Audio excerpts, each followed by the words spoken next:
वैकुंठ गमन एवं विष्णु को शाप देना।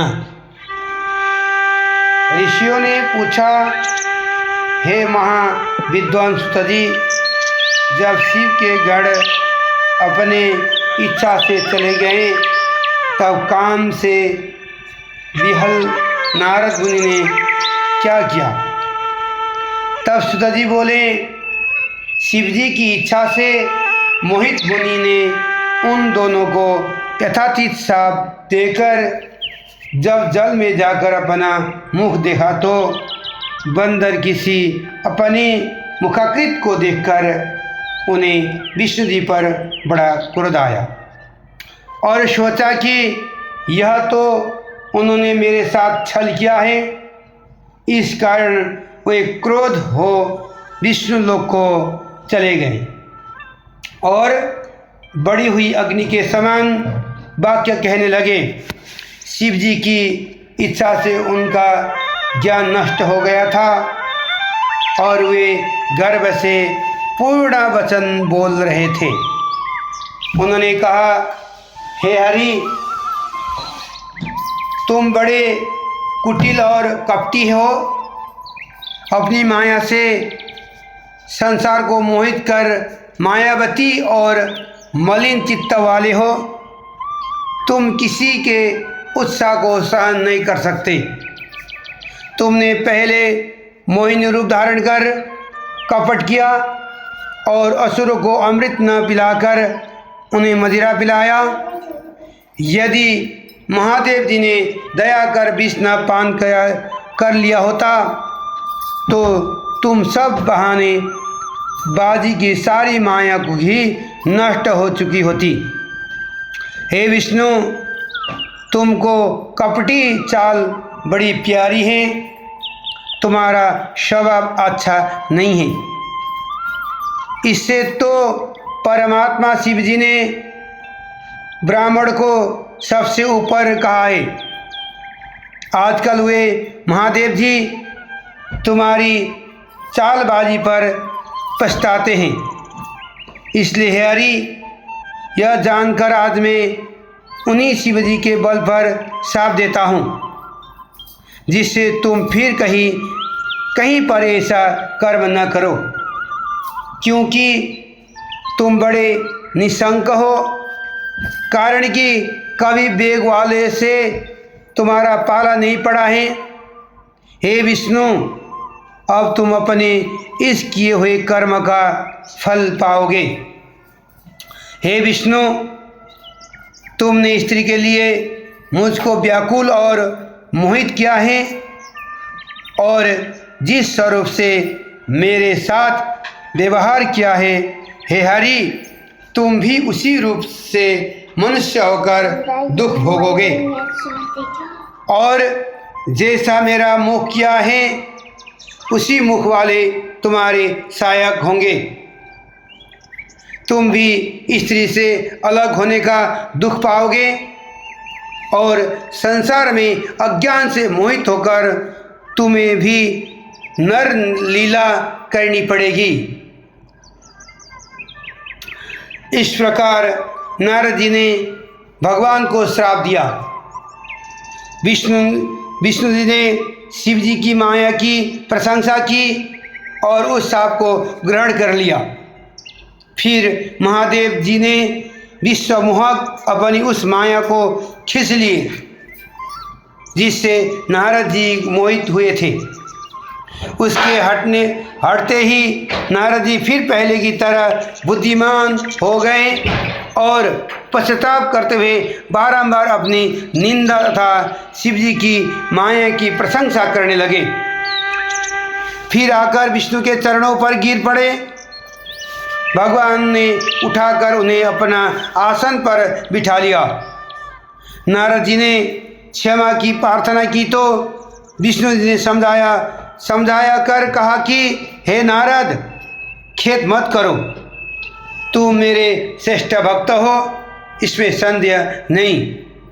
तुमको नरक नहीं होगा, क्योंकि तुमने मत से मोहित होकर शिव जी का वाक्य नहीं माना था।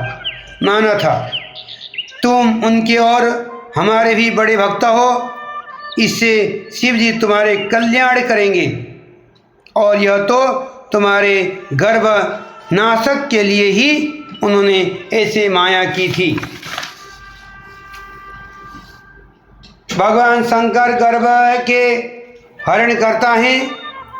हे परमात्मा, सच्चिदानंद स्वरूप निर्गुण और निर्विकार हैं, साथ ही वे सत्य रज तम तीनों गुण से परे निर्गुण और सद्गुण भी है। उन्होंने ही मुझको जगत का पालक, विधाता, त्रष्टा और रुद्र को सबका संहारता किया है। हे नारद, अब तुम्हारे लिए यही सुखद है कि तुम अपने सब संशय छोड़कर शिव जी के श्रेष्ठ यश का गान करो और अनन्यमति होकर सर्वदा शिव जी के सतनाम सहस्र का जप किया करो। इसको जपने से शीघ्र ही तुम्हारे सब पाप नष्ट हो जाएगा। हे मुनि, शिव जी की पूजा से समस्त पाप नष्ट हो जाते हैं, अतएव तुम भी पैर से लेकर मस्तक पर्यंत अच्छी तरह भस्म लगाकर ओम नमः शिवाय मंत्र का जप किया करो। शिव जी के प्रिय रुद्राक्ष को यत्न से अब सब अंगों में धारण करो। सर्वदा शिव जी की कथा कहो, सुनो और शिव भक्तों को अच्छी तरह बारंबार पूजो। निरालस्य हो, सर्वदा शिव जी की शरण में रहो। शिव जी के स्वच्छ चरणों को हृदय में धारण करो और शिव के प्रिय आनंद वन में जाओ। वहाँ विश्वेश्वर को देखकर भक्ति से उसका पूजन करो तथा उनको विशेष स्तुति और प्रणाम कर बंधन रहित हो जाओ। हे मुनि, इसके पश्चात आप चाहे जहाँ गमन करना, मेरे शासन से ब्रह्मलोक में जाना और वहाँ पर अपने पिता ब्रह्मा की स्तुति और नमस्कार करना तथा उनसे भी शिव जी का महात्मा पूछना। वहाँ वे तुम्हें शिव जी के 100 नामों का स्तोत्र सुनाएंगे। हे मुनि, आज से तुम सेव हो जाओ, शिव जी तुम्हारा कल्याण करेंगे। ऐसा कहकर शिव जी की स्तुति करते हुए उनका स्मरण और नमस्कार कर वे वहीं लुप्त हो गए। बोले शिव शंकर भगवान की जय। अब नारद का पर्यटन शिवगणों को सापों द्वारा कथन।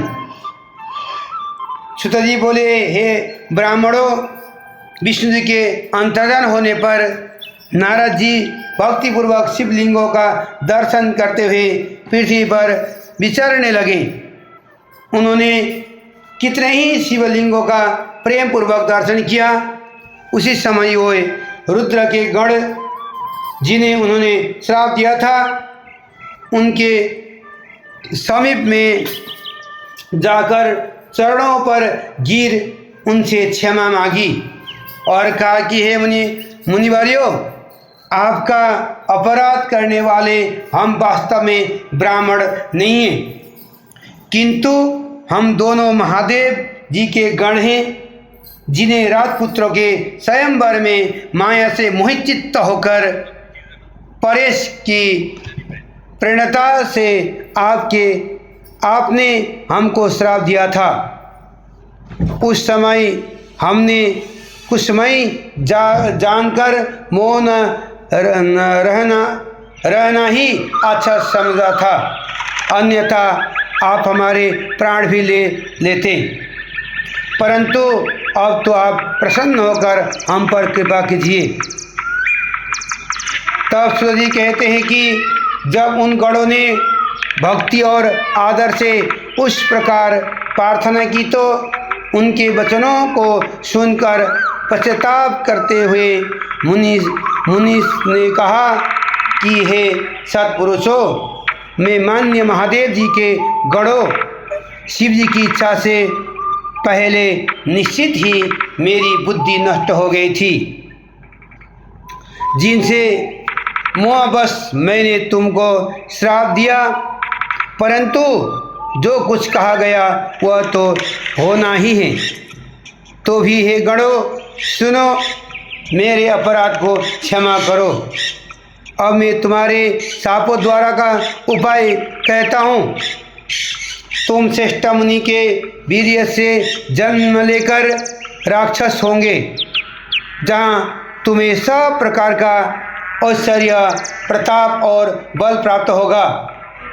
तुम संपूर्ण ब्रह्मांड के राजा और जितेंद्रिय शिव भक्त होगे और वही शिव के दूसरे शरीर से मरकर पुनः अपना पद प्राप्त करोगे। सूर्य जी कहते हैं कि नारद जी के इन वाक्यों को सुनकर महादेव जी के गण प्रसन्नता से अपने स्थान को चले गए। नारद जी भी शिवलिंग का दर्शन करते हुए दूसरे और पृथ्वी पर पर्यटन करने लगे।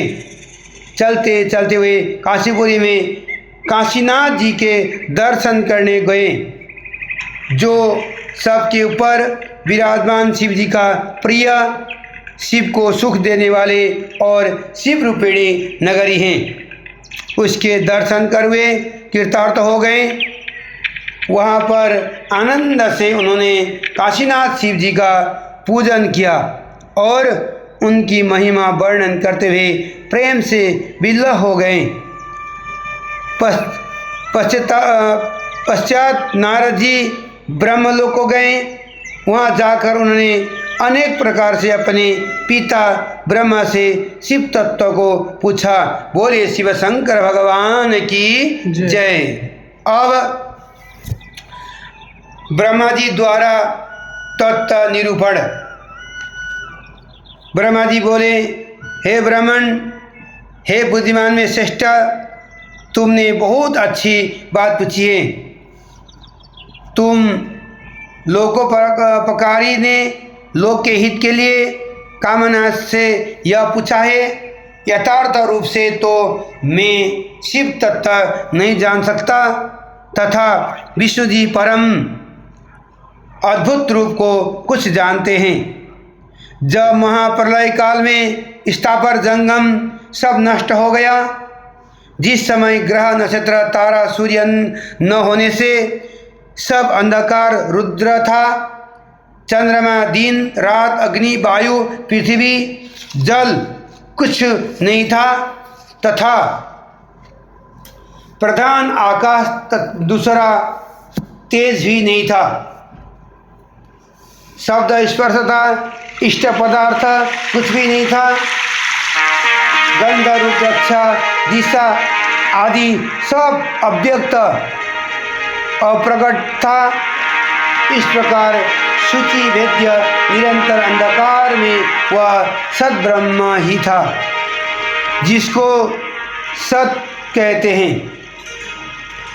जब इस प्रकार सत असदात्मक कुछ नहीं था, जिसको योगी अपने हृदयकाश में निरंतर अवलोकन करते हैं, जो मन वाणी के अगोचर हैं, किसी इंद्रिय का विषय नहीं है, जो नाम रूप वर्ण से रहित, स्थूल तथा सूक्ष्म नहीं है, ह्रस्व दीर्घ लघु गुरुत्व से वर्जित है, जिसमें उपचय और अपचय नहीं है। श्रुति भी जिसकी चकित होकर कहती हैं कि वे सत्य स्वरूप, ज्ञान स्वरूप, अनंत स्वरूप, परमानंद परम पुरुष है, प्रभा रहित, आधार रहित, विकार रहित और आकृति रहित है।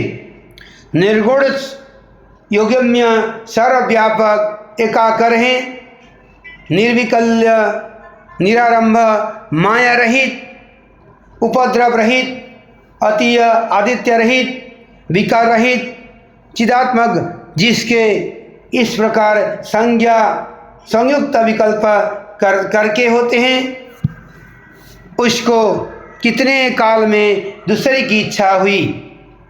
जब उस अमूर्ति ने इच्छा से ही अपनी मूर्ति कल्पित की, जो सब ऐश्वर्य गुणों से युक्त सर्वज्ञानमयी शुभायमान है, जो स्वर्गगामिनी सर्वरूपा, सबको देखने वाली, सबकी करने वाली हैं, सबको एक ही वंदनीय, सबकी आद्या सर्वदा, सबकी संस्कार करने वाली हैं। इस ऐश्वर्य संबंधी शुद्ध रूप वाली मूर्ति को कल्पना करके वह अद्वितीय, अनादि, अनंत, सर्वभास, चिदात्मा, सर्वगामी, अविनाशी, पारख्य ब्रह्म अंतर्ध्यान हो गए। जो अमूर्ति परतत्व है, उसी की मूर्ति सदाशिव है। यही अर्वाचीन पराधीन मूर्ति पंडित उसको ईश्वर कहते हैं। उसने अपने शरीर से स्वच्छ शरीर वाली अनपायिनी शक्ति प्रकट की है। वही प्रधान प्रकृति गुणमयवती परा माया है। वही बुद्धि तत्व की जाननी है। इसी को विकार रहित कहते हैं। वही शक्ति अंबिका प्रकृति सब लोगों की ईश्वरी, तीनों देवताओं की जननी, नित्य और मूल कारण कही जाती हैं। इसकी 8 भुजा हैं। यही विचित्र मुख वाली शुभा है। पूर्णमासी के सहस्त्र चंद्र के समान इसकी क्रांति है। अनेक आवरण और अनेक गति से संयुक्त हैं। अनेक प्रकार के आयुध धारण किए फूल कमल के समान नेत्र वाली, अचिंत्य तेज से युक्त, सबको उत्पन्न करने वाली वह एकाकिनी माया जब संयुक्त से अनेक प्रकार की होती है, तब परम पुरुष ईश्वरीय शिव शंकर, जिनका कोई ईश्वर नहीं, सिर पर गंगा धारण करने वाले, माथे पर चंद्र, 3 नेत्र, 5 मुख, प्रसन्नात्मक 10 भुजा, त्रिशूलधारी, कर्पूर गौरंग भस्म शरीर में लगाए हुए भगवान ने उस काल रूपिणी शक्ति को लेकर एक साथ ही शिवलोक नामक क्षेत्र निर्माण किया। उसी समय क्षेत्र को काशी क्षेत्र कहते हैं। वह परम निर्वाण को देने वाला सबके ऊपर विराजमान है। उस क्षेत्र में जो कि सबका मन रमाने वाला है, उस परमानंद रूपिणी शिवा द्वारा परमानंद स्वरूपिणी शक्ति के सहित निवास करते हैं। हे मुने, प्रलय काल में भी कभी वह क्षेत्र शिवा शिव से रहित नहीं होता। इससे वह क्षेत्र अभियुक्त कहलाता है। शिव जी ने पहले इसमें एक आनंद नामक वन निर्माण किया था। क्षेत्र आनंद का हेतु होने से आनंद कानन और पीछे अभिमुक्त कहलाया। शिवा शिव के उस आनंद वन में रमण करने पर हे नारद जी, यह इच्छा हुई कि कोई दूसरा पुरुष निर्माण किया जाए, जिस पर स्वच्छंद विहार करने वाला हम यह महाभार अर्पण करके निर्वाण शांति को धारण कर केवल काशी में ध्यान करें। वही सब कुछ करें और रक्षा करें, जो हमारे अनुग्रह से वह सब विकृत करें। चित्त रूपी समुद्र को अंकुजन कर चिंता रूपी तरंगों से दोलायमान सत्व रूपी रत्न, तमोरूप ग्रह रजगुण रूपी विभ्रम से विस्तार रहित, जिसके प्रमाद से हम सुख रूप आनंद कानन में विहार करें। मन की वृत्ति को उसमें आरोपण कर बाहरी चिंता छोड़ शांति को प्राप्त हो। वह प्रभु इस प्रकार निश्चय कर उस परम पराशक्ति के 10वें अंग में सुधा रूपी अवश्य सत्यभाग से व्यापार करते हुए तब उससे त्रिलोकी में एक अति सुंदर पुरुष प्रकट हुआ, जो शांत सत्य गुण से युक्त, गंभीरता में सागर के समान था, पृथ्वी के समान क्षमा से युक्त था। हे मुने, जिसकी उपमा किसी से नहीं दे सकते। इंद्र नीलमणि के समान कांतिमान, उत्तम कमल के समान नेत्र, सुवर्ण के समान कांति धारण किए, दो दुकुलों से आवृत, प्रचंड भुजाएं से शोभायमान, जो दोनों भुजा कहीं पराजित होने वाली न थी।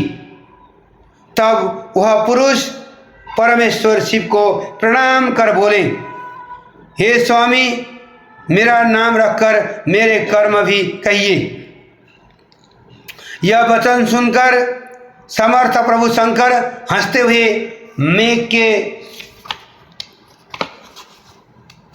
मेघ के समान गंभीर वाणी से बोले, व्यापक होने से जगत के तुम्हारी विष्णु नाम होगा, और भी भक्तों के सुख करने वाले तुम्हारे बहुत से नाम हैं। तुम दृढ़ता पूर्वक परम कार्य साधक तपस्या करो। यह कहकर शंकर ने अपना श्वास मार्ग से उनको वेद प्रदान किए। तब अच्युत ने शिव को नमस्कार कर बड़ा तप किया और शक्ति सहित परमेश्वर अंतर्ध्यान हो अपने लोक में गए। इधर विष्णु जी ने 12 सहस्त्र दिव्य वर्ष तक तपस्या की, परंतु अपना अभिलषित कल्याणकारी शंकर का दर्शन नहीं पाया। तब संध्या को प्राप्त हो मन में चिंता करने लगे कि मैं अब क्या करूं। इस प्रकार शिव जी का स्मरण करते हुए उसी अवसर में शिव जी से सुंदर वाणी प्रकट हुई कि संशय के दूर करने की निमित्त फिर तपस्या करो। तब विष्णु जी ने यह सुनकर फिर दारुण तप किया। तब बहुत समय बीत गया। तब ब्रह्मा ध्यान मार्ग के द्वारा विदित हुए। तब पुरुष विष्णु जी ध्यान मार्ग में जागे और प्रसन्नता से विस्मय को प्राप्त हो बोले कि यह क्या महान तत्व है।